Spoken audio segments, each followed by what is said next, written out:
I am Adam Dickson, and I've lived in Jonesborough all my life, and that's 46 years.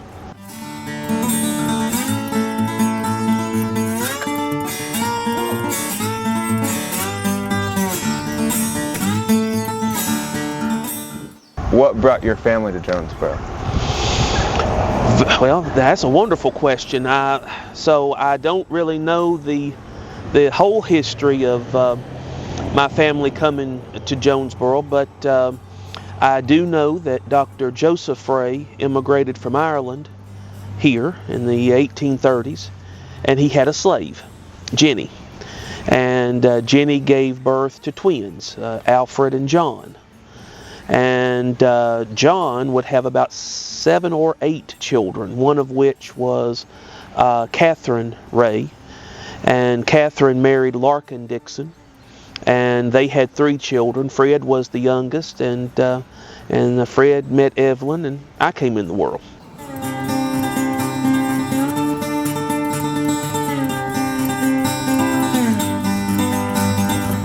We're at the corner of Woodrow Avenue and 2nd Avenue, and this site, we believe, is where Alfred Ray purchased property, had a farm here. Alfred Ray, of course, was a Buffalo soldier and served in the Army, actually fought in the Spanish-American War, and when he came back home, he bought property along Woodrow Avenue and had a farm until his passing. And so this has always been important to me because this space is symbolic of Jonesborough's rich community, interracial cooperation in Jonesborough, that when we talk about Tennessee's oldest town, we have to talk about the fullness and the richness of Tennessee's oldest town and people like Alfred Ray. Jonesborough has a specific attitude as it relates to its African American population.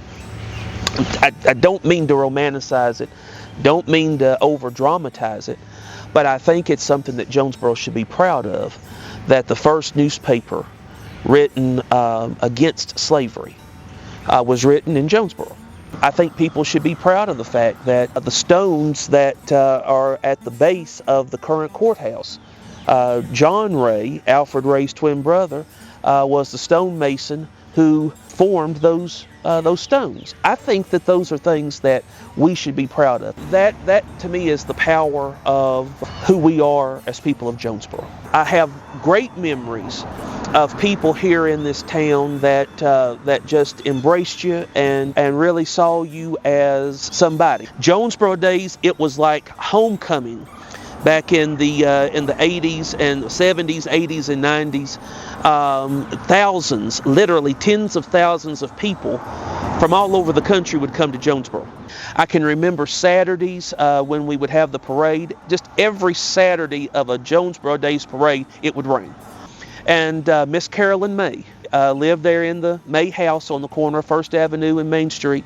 My father was very close with her husband, Mr. Bob May, who was mayor of Jonesborough at one time and was an attorney here in Jonesborough.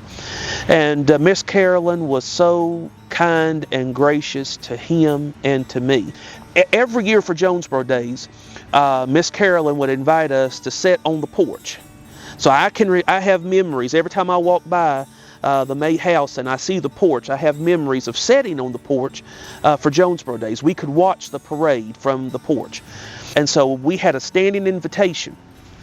This particular year, my father and I are walking towards the porch, and Miss May had a kind of a rope. Not everybody could climb the steps to get to the porch.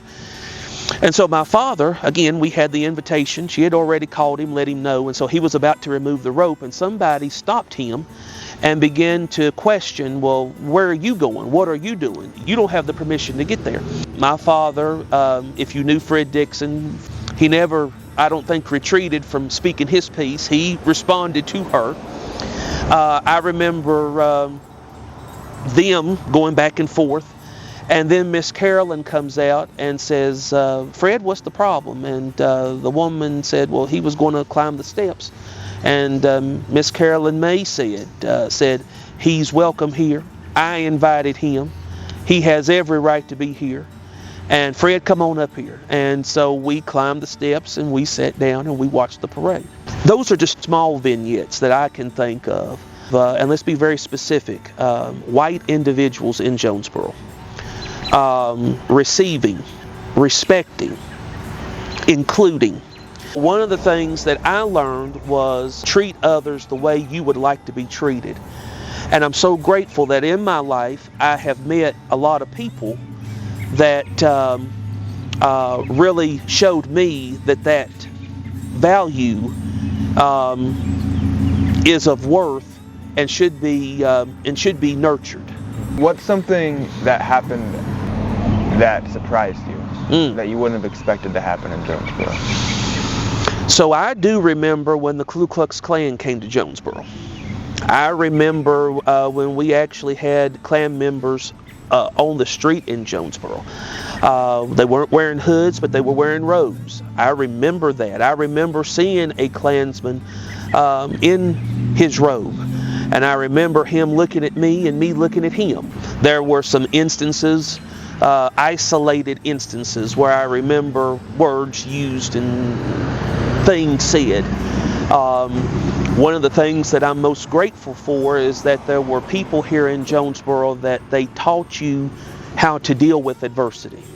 So that when somebody says something, you're going to have to deal with the moment, but you also got to keep it moving. And you can't let the one moment deter you from the greater goal. And you got to keep pushing. Not that I try to ignore those realities, but I'd much rather embrace, again, my neighbors, my friends, people that, have included me and affirmed me, people that stood beside me. I can remember when I graduated college, I had a lot of folks here in town and even family members encouraging me to move to a city. The thought was that your college degree might be received, the opportunities for growth might be greater, and a lot of people believed that I had the potential. I just happened to love my hometown.